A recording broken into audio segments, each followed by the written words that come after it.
รรยากาศของหมู่บ้านแบบวิวงามมาเลยเขาอยู่ตามด่านหินแบบคือสมัยโบราณเขาอยู่หากินตามป่าตามดงพี่น้องเลยเนาะเขาจะว่าหากินตามธรรมชาติแล้วเนาะแต่ในค่ำคืนนี้เขาจะหานอนเท่านี้แหละแต่ว่าเขาจะไปถ่ายให้ FC ได้เบิ่งก่อนเนาะตอนนี้เนาะพี่น้องเนาะบรรยากาศเห็นบ่พี่น้องโอ้โหไปพี่น้องบ้านเขาว่าประมาณยัง11หลังคาเฮือนนะพี่น้องบ้านเฮือนซองของข้าเจ้าเนาะพี่น้องเนาะไปพี่น้องสิขน้อยสิพา FC ไปเบิ่งเนาะเขาเป็นนั่นใดเพราะว่าบ้านเนี่ยเขาสมัยก่อนเขาเจ้าเฮ็ดเขื่อนเนาะเขาเจ้าสร้างเขื่อนแล้วเขาเจ้าจัดสรรให้แต่เขาบ่ยอมออกไปบัดนี้เนาะยังประมาณ11หลังคาเฮือนเขาเจ้าบ่ยอมออกไปแล้วเขาเจ้าสิอยู่นี่พี่น้องเขาเจ้าว่าเนาะบ้านเฮือนเขาเจ้าก็บ่ได้ใหญ่พี่น้องเอ้ยเป็นแบบเขามุงด้วยหญ้าพี่น้องเนาะคือสมัยตะกี้นะพี่น้องเนาะโอ้โหพี่น้องนี่ถึงแล้วพี่น้องบรรยากาศโอ้เขามีคนตึกเบ็ดนำเลยพี่น้องอันนี้เขาเจ้าจุไปหาปลาเนี่ยเนาะนี่โอ้โหสวยงามเลยเขาอยู่ใกล้ด่านหินเนาะงามเลยที่เขาอยู่เนาะด่านหินมีอันนั้นโอ้โหมีเหือเขาเจ้าพี่น้องโอ้ป้าตัวด่านหินนี่โคตรงามเลยคือบรรยากาศนะพี่น้องสวัสดีถ่ายคลิปได้บ่อยู่บ้านเนี่ยเอาพี่น้องนี่คือบรรยากาศที่หมู่บ้านที่เขาจะตามหามาโดนอะไรพี่น้องเนาะนี่หมู่ครูเขาจะไปทีมงานของเขาพี่น้อง FC เนาะโอ้โหมีมีเขาเจ้าเลี้ยงเป็ดเลี้ยงไก่เลยพี่น้องเลย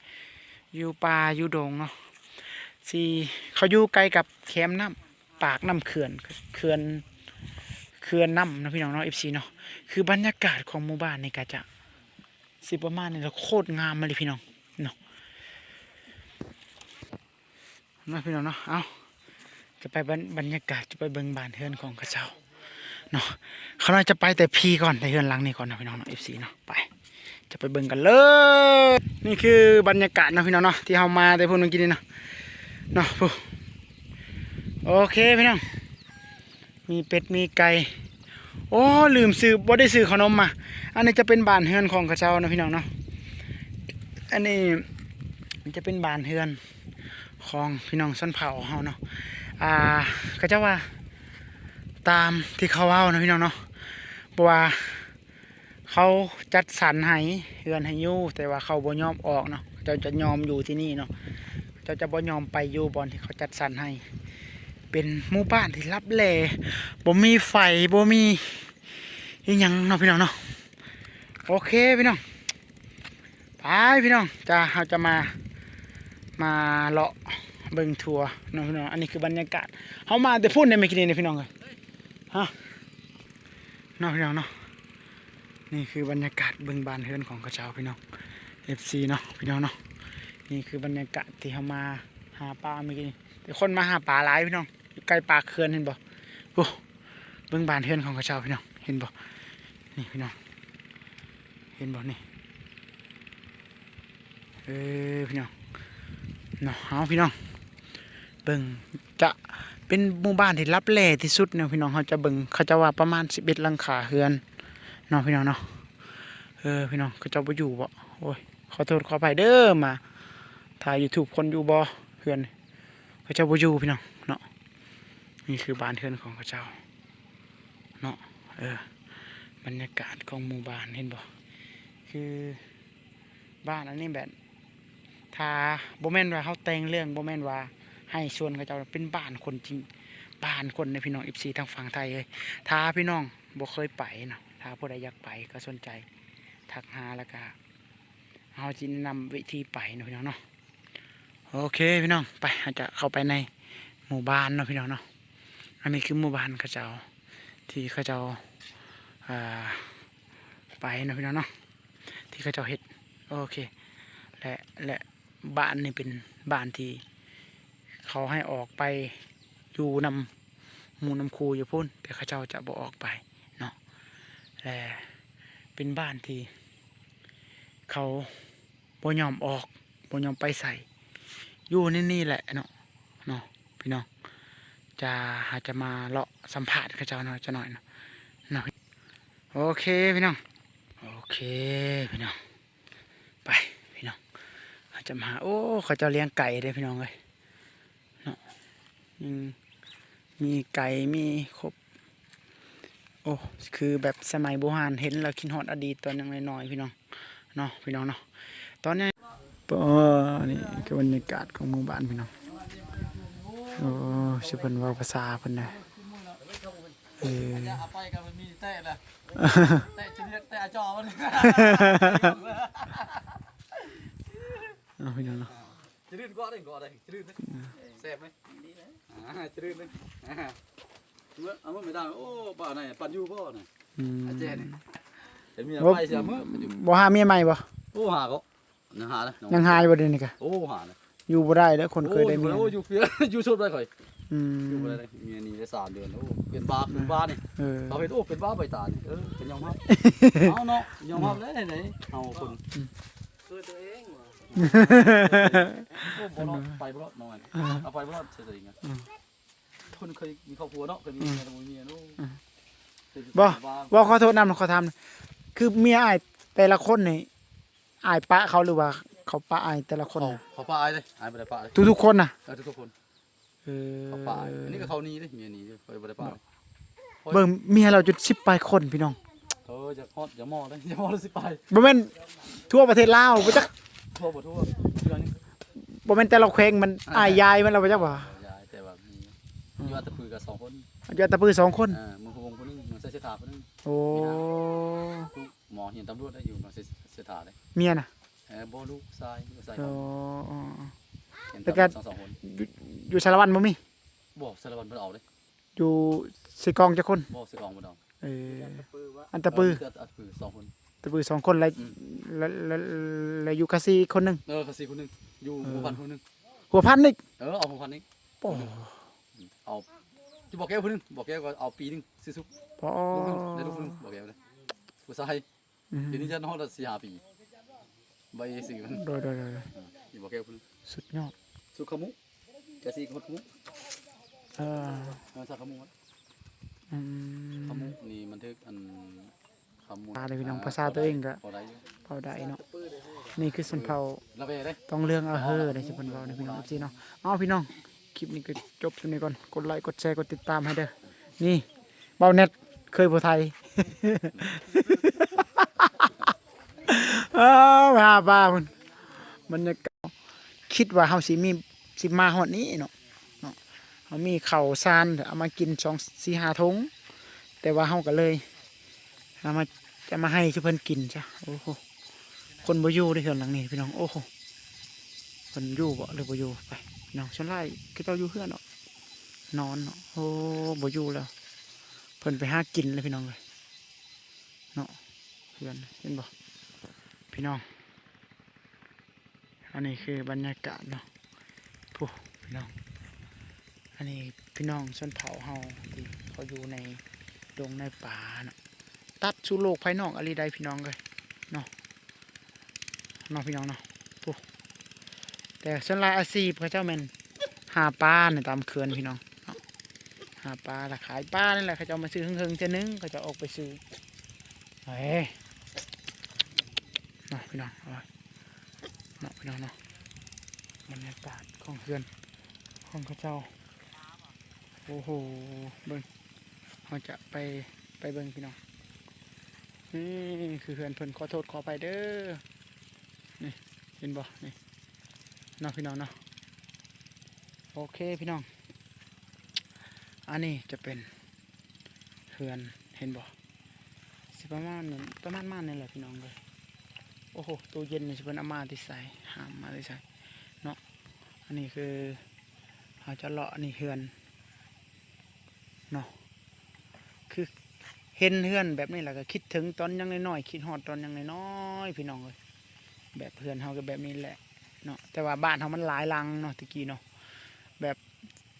ประมาณ2006 2007นั่นแหละพี่น้องแต่เฮา บ้านเขตเฮามันเขาเจ้าจะบ่มุงใบอันนี้เนาะเขาเจ้าจะยุงหญ้า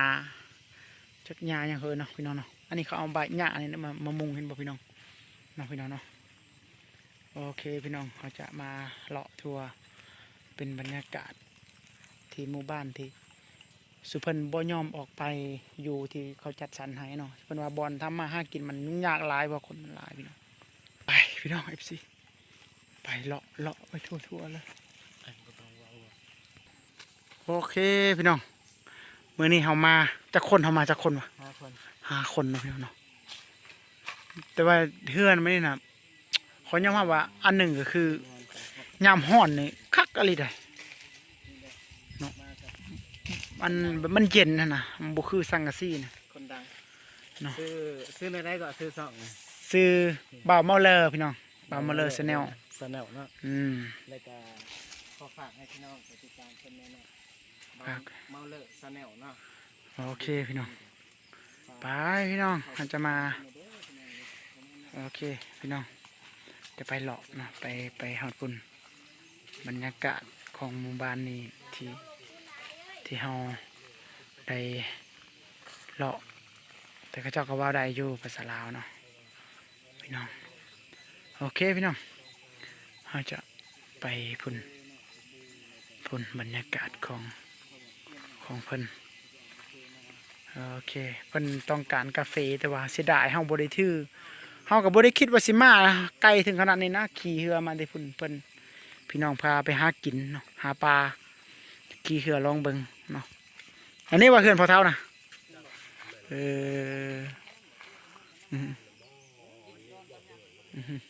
ว่าสมมติว่าเอาไปรอบหน้าพอเท่าสิ อ๋อตัวพี่น้องแพงซาลาเซลอีกไปดีบรรยากาศของบ้านนะพี่น้องเนาะอันนี้ก็ปิดประตูโอ้โหพี่น้องปอคักอะไรเนาะคิดฮอดตอนยังน้อยๆเฮาไปเลี้ยงงัวได้เป็นด่านหินไปนี่แหละพี่น้องตอนน้อยๆด่านหินวันนี้เราไปเลี้ยงงัวเสียงงัวเสียงนั่น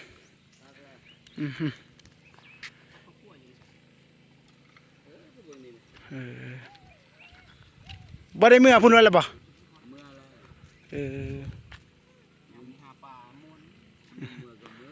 บรรยากาศของบ้านพี่น้องพี่น้องบรรยากาศ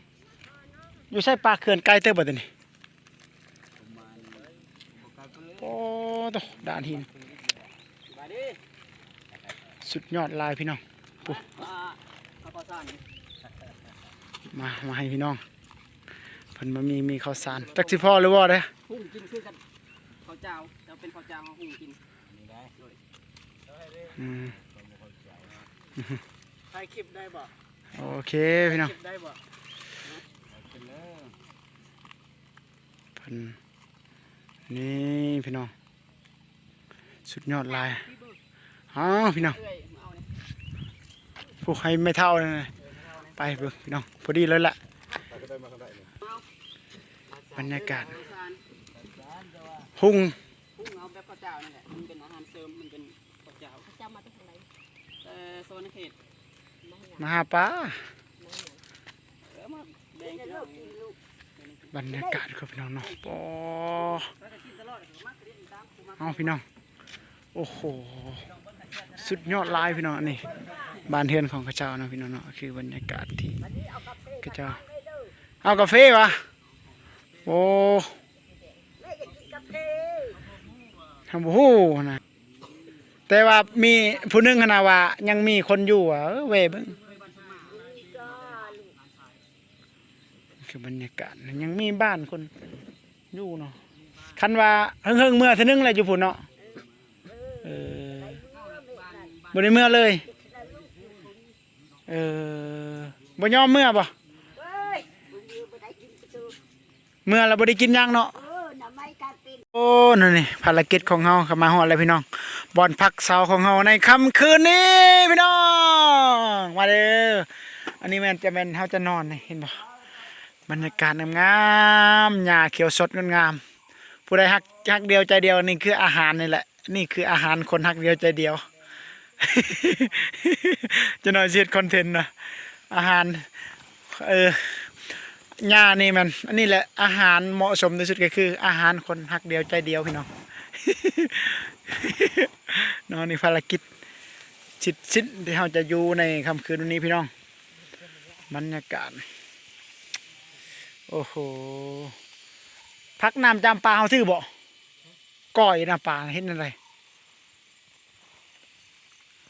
โอ้นั่นนี่ภารกิจของเราเข้ามาฮอดแล้วพี่น้องบอนพักเสาของเราในค่ำคืนนี้พี่น้องมาเด้ออันนี้แม่นจะแม่นเขาจะนอนนี่เห็นบ่บรรยากาศงา